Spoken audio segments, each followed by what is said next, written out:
அஸ்ஸலாமு அலைக்கும் வரஹ்மத்துல்லாஹி வபரகாத்துஹு. இன்னைக்கு நம்ம வீடியோல கடன் தொல்லை நீங்க நபி ஸல்லல்லாஹு அலைஹி வஸல்லம் அவர்கள் நமக்கு கற்றுத்தந்த ஒரு துஆவை பத்தி தான் பார்க்க போறோம். கடன்றது இரவில் தூக்கத்தையும் பகலில் மானத்தையும் கெடுக்கக்கூடிய ஒண்ணு.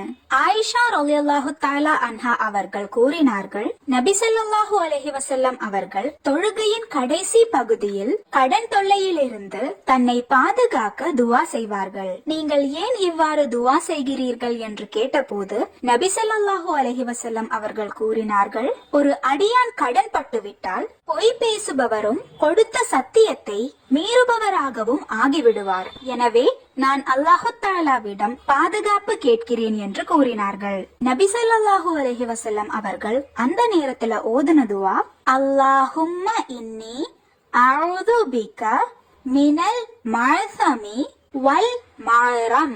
அல்லாஹும்ம இன்னி அஊது பிக மினல் மஅஸமி வல் மஅரம். இதன் அர்த்தம், யா அல்லாஹ், நான் உன்னிடம் கடனிலிருந்தும் பாவங்களிலிருந்தும் பாதுகாவல் தேடுகிறேன். அத்தஹியாத்தோட கடைசி நேரத்துல இந்த துவாவை ஓதி சலாம் வீட்டுனீங்கன்னா அல்லாஹு தஆலா உங்களை கடன் தொல்லையில இருந்து பாதுகாப்பான். கடன் இருக்கிறவங்களும் இத ஓதுனீங்கன்னா அல்லாஹு தஆலா அந்த கடனை வீட்டுறதுக்கு சில வழிகளை திறந்து தருவான். அல்லாஹு தஆலா நாம் அனைவரையும் பாவங்களை விட்டும் வட்டி மற்றும் கடனை விட்டும் பாதுகாப்பானாக.